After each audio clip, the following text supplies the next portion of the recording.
Hello, welcome back to the channel as we take a look at a tier list. What do you think the best deck is? Spoiler, nothing has changed. Yeah, let's jump right in here and take a look at some of the categories. The ban list has given us 29 changes.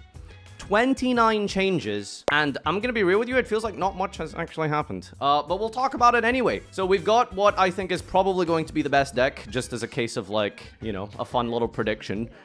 We'll stick this in just because you probably just want to know what the best deck is. I'll give my assumption of what I think it is. Pre-Rage of the Abyss, remember this is going to be before Azamina. We'll probably have to do another tier list once Rage of the Abyss drops, because that's going to be a different thing.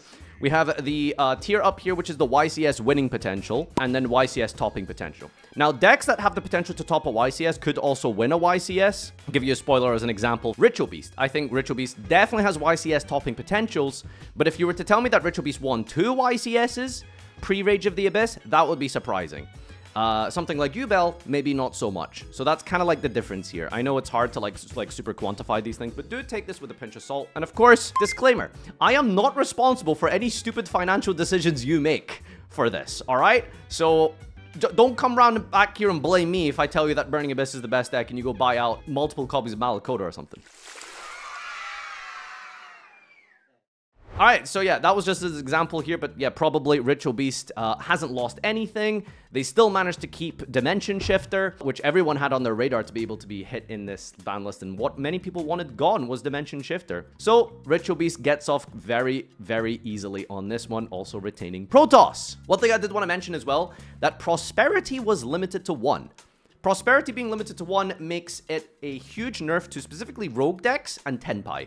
I think this was the worst time to hit Prosperity. We were all talking about Prosperity deserving a limit last year, even the year before that, and yet Prosperity now gets a hit when the best decks of the format don't play Prosperity, except Tenpai, which I don't think is the best deck, spoiler. But it's definitely up there. That's like the only relevant one. Let's leave the big ones to the end here. Let's talk about plants a little bit.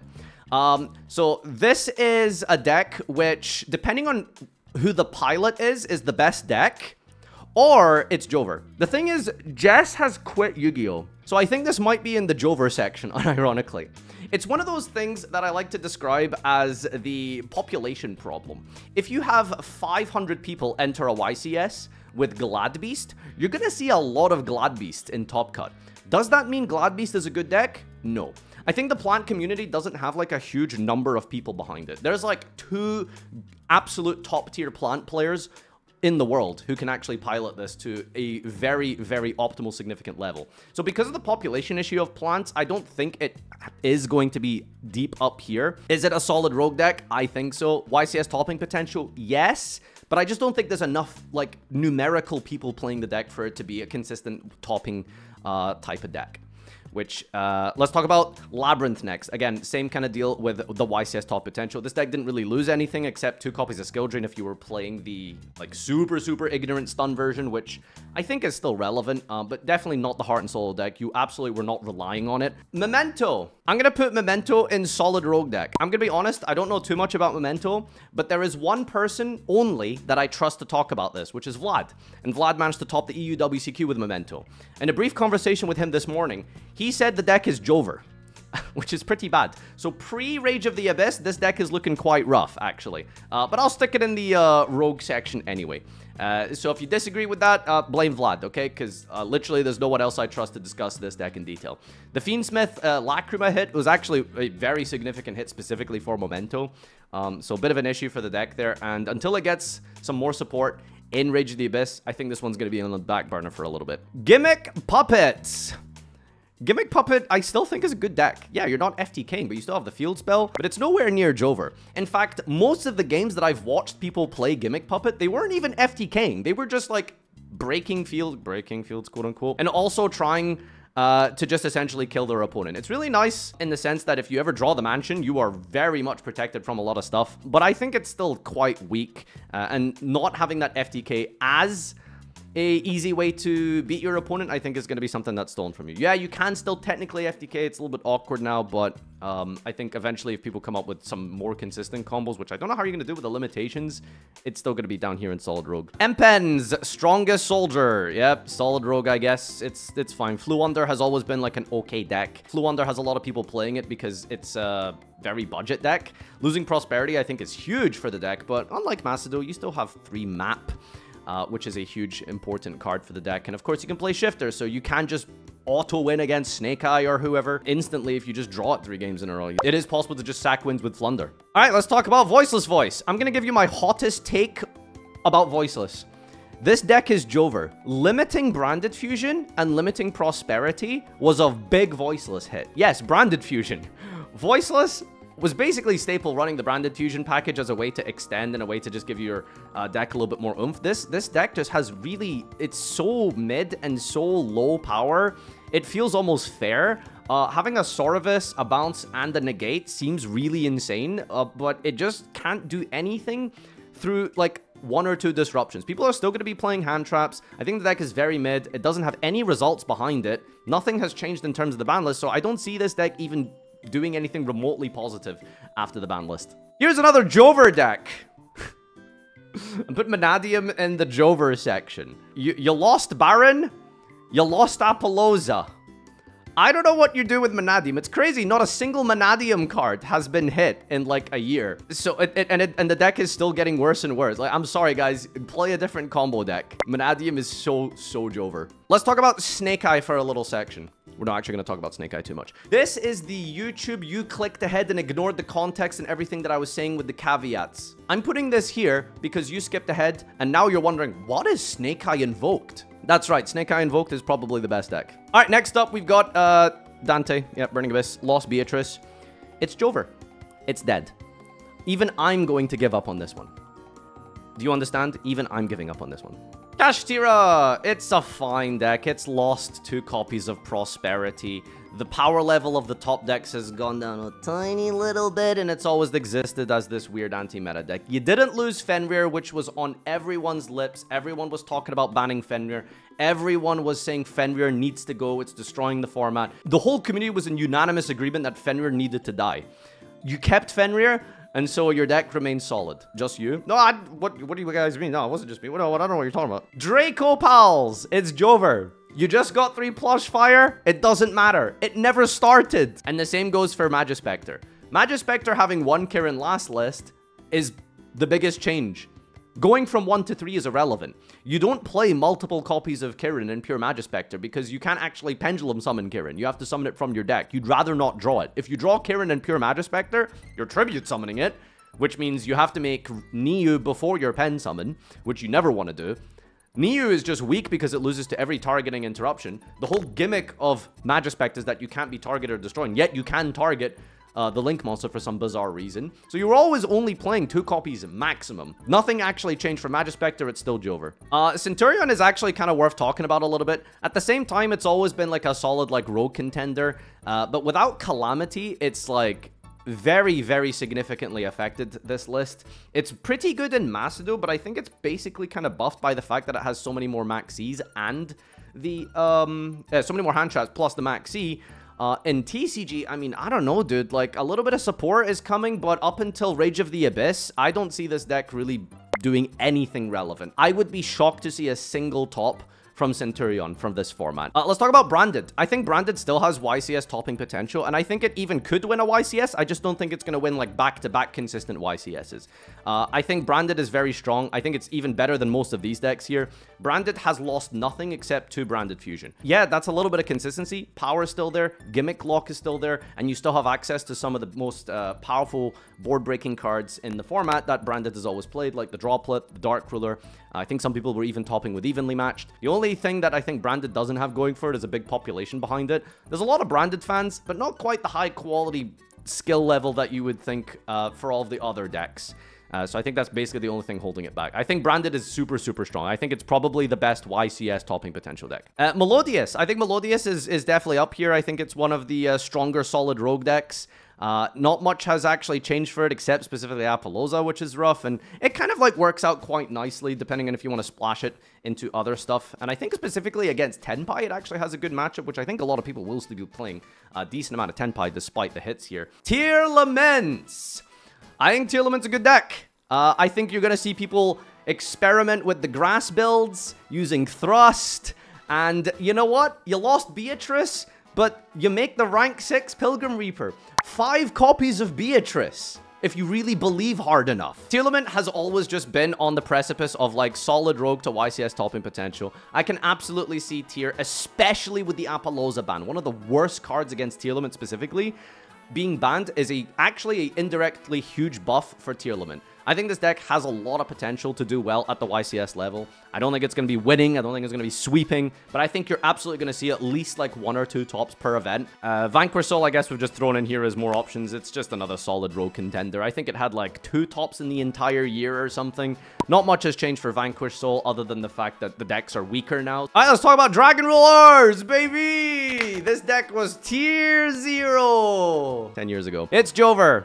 As we've seen from Master Duel, where arguably Dragon Rule is even stronger. It's got 3 copies of everything. It even has Tomahawk and Auradon. It doesn't have any of those in TCGs. It was Jover before it started. It's not a Dragon Link buff. It's not going to do anything in any kind of deck in the TCG, sadly. These cards should have came back a long time ago. They're very, very useless. Oh, how the mighty have fallen. Let's talk about Rescue Ace. Rescue Ace is a deck that has basically lost nothing. By proxy of the rest of the format getting weaker, Rescue Ace has gotten even better. Maybe potentially a little bit of like the middle level here. Could be better than Tier and Labyrinth. Could be worse. It's sort of in that kind of middle range of YCS topping potential. I think it's better than a Rogue deck. It's pretty solid. Turbulence is obviously still just an incredible pound for pound, super strong card that just fetches you all of those types of disruptions. Very weak to board breakers sometimes, depending on which ones your opponent has. If people do start playing evenly, Lightning Storm. Side decked potentially for going second. Rescue Ace does really struggle with stuff like that. But it's a solid deck that plays decently well into hand traps as always.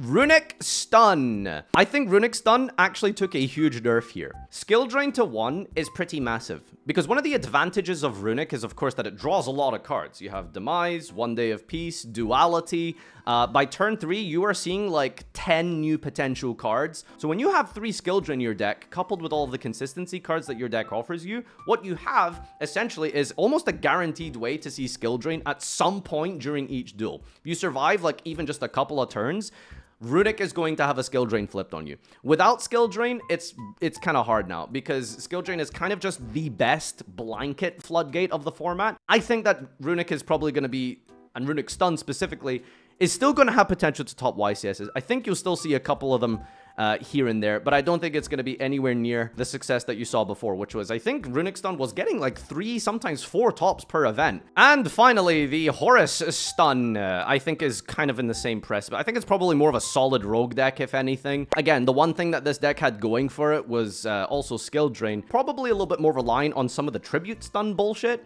You're probably going to be seeing a lot of the Fiends being run again in the Horus version, because it's so easy to special summon the Horus monsters, so that you can make easy tribute fodder for Majesty's Fiend, Vanity's Fiend, which are instant auto-win cards a lot of the time, depending on what you're playing against. So still some solid rogue potential there.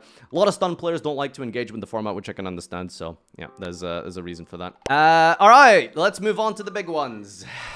I think that the best deck of the format going forward, I'm gonna spoil it now, I think it's still pure Snake Eyes. I'm not putting my money where my mouth is too hard right now. Please don't eviscerate me for this. A lot of you are probably debating between this and Yubel. I think Snake Eye is still really powerful. A single copy of Snake Eye Ash, despite the fact that you've lost some consistency, you've lost Lacrima, the bridge between Snake Eye and Fiendsmith isn't there anymore because of Beatrice being banned.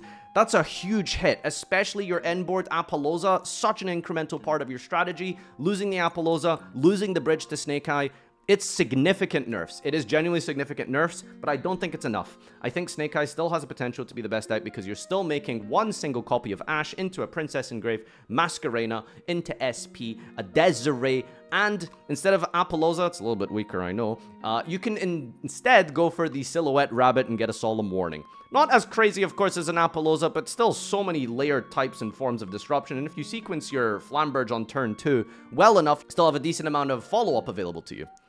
Which means that the rest of these versions here, like the Snake Eye Fire King deck, Yugioh, and Tenpai are all the YCS potential winning decks. We've seen how good Tenpai is, always taking almost like a third of top cut. I don't think Tenpai is out of the running whatsoever. I think Tenpai is still good. Losing to Sangan Summoning and 2 Prosperity is obviously massively huge, but I think because of the fact that Snake Eye has gotten a decent hit, just means that it's going to be a little bit easier to hand trap Snake Eye because of the lack of Beatrice.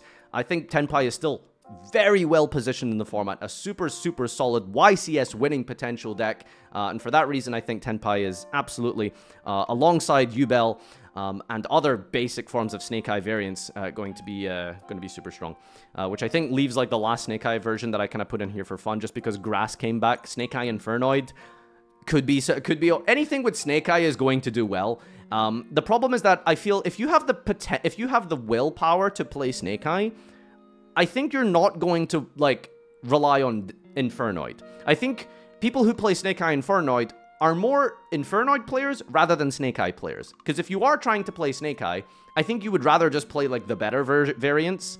Like Pure, like Fire King, which I didn't mention already, but unlike Masadu, it doesn't have Alkanix. Where is Alkanix? That card still hasn't been imported. So other than that, I think like, you know, the Snake Eye like Infernoid version is probably somewhere in the lower tier of like YCS topping potential. It's a population problem as well. I just wonder how many people out of, let's say, 1,000 players enter using specifically Snake Eye Infernoid. And the more I think about it, the more I'm going to put it in like the solid rogue section, to be honest. I feel like there's probably less stun players than Snake Eye Noid players. The last final deck here is Runic Whitewoods.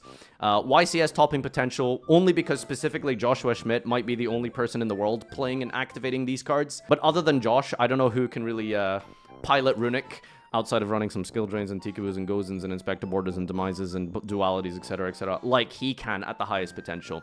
But yeah, here's my tier list. This is my breakdown. I think the best deck, without a doubt, in my mind, is still Snake Eye. Poplar is a bit of a garnet to draw. The bridge between Fiendsmith and Snake Eye is lost. And the end board, that is the all-powerful Apollousa, gone too, makes Snake Eye quite an amount crippled, but nowhere near Jover that people believe it is. I think this is the format. I'm going to go out on a limb here and say it's pretty much unchanged if you look at this list here. There's really no difference between this and what we've had already. It's kind of just the same thing. But when we get to Rage of the Abyss, you know, this is absolutely going to shift around. So until then, we'll see what happens with that. Thank you so much, everyone, for joining. Hit that subscribe button. Comment down below with anything that you disagree with, which I will definitely read and analyze and think about. No, I won't. Leave a like as well. Thanks for watching, and until next time, adios.